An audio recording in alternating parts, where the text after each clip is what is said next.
नमस्कार, मैं श्रेय सागर, आप देख रहे हैं न्यूज़ 24।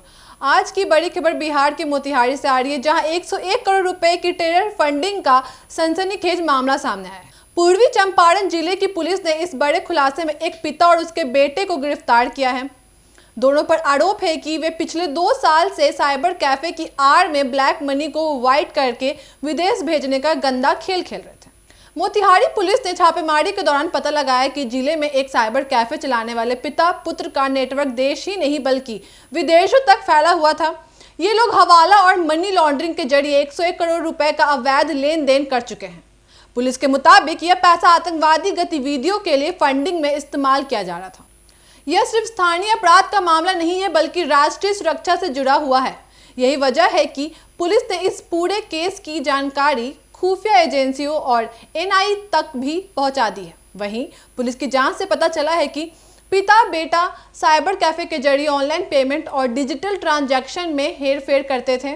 अवैध स्रोत से आने वाली ब्लैक मनी को वे अलग अलग खातों में ट्रांसफर करते, फिर उसे वैध दिखाने के लिए छोटे छोटे हिस्सों में निकालकर विभिन्न चैनलों से विदेश भेजते। खास बात यह है कि इस पूरे खेल को चलाने के लिए वे बैंकिंग सिस्टम और डिजिटल वॉलेट्स का गलत इस्तेमाल कर रहे थे। वहीं साइबर कैफे होने की वजह से उनके पास ग्राहकों के आईडी और दस्तावेज भी आसानी से पहुंच जाते थे, जिनका वे दुरुपयोग करते थे। स्थानीय लोगों की शिकायत और कुछ संदिग्ध लेन देन की सूचना के बाद पुलिस ने जाल बिछाया। कई दिनों तक निगरानी रखने के बाद जब पुख्ता सबूत मिले तो छापेमारी कर पिता और बेटे को गिरफ्तार कर लिया गया। उनके पास से भारी मात्रा में दस्तावेज, नकदी और डिजिटल लेन देन से जुड़े रिकॉर्ड बरामद हुए हैं।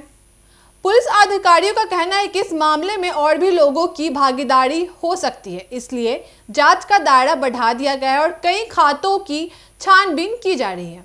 पूर्वी चंपारण एसपी ने बताया कि यह अब तक की सबसे बड़ी टेरर फंडिंग की कार्रवाई है, जिसमें सीधे तौर पर 101 करोड़ रुपए के अवैध लेन देन का खुलासा हुआ है।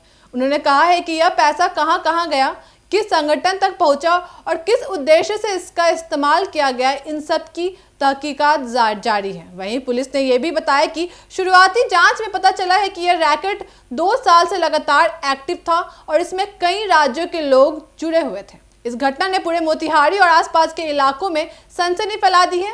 आम लोग हैरान हैं कि एक साधारण सा साइबर कैफे चलाने वाला पिता बेटा इतने बड़े रैकेट में शामिल हो सकता है। ग्रामीणों का कहना है कि वे इन लोगों को सालों से जानते थे, लेकिन कभी शक तक नहीं हुआ। पुलिस अब इस केस को राष्ट्रीय स्तर पर जोड़कर देख रही है। चूंकि मामला टेरर फंडिंग से जुड़ा है, इसलिए संभावना है कि जांच एनआई यानी राष्ट्रीय जांच एजेंसी की सौंपी जा सकती है। गिरफ्तार दोनों आरोपियों से लगातार पूछताछ जारी है और जल्द ही कई और खुलासे सामने आ सकते हैं। ऐसी तमाम खबरों के लिए जुड़े न्यूज़ 24 के साथ। धन्यवाद।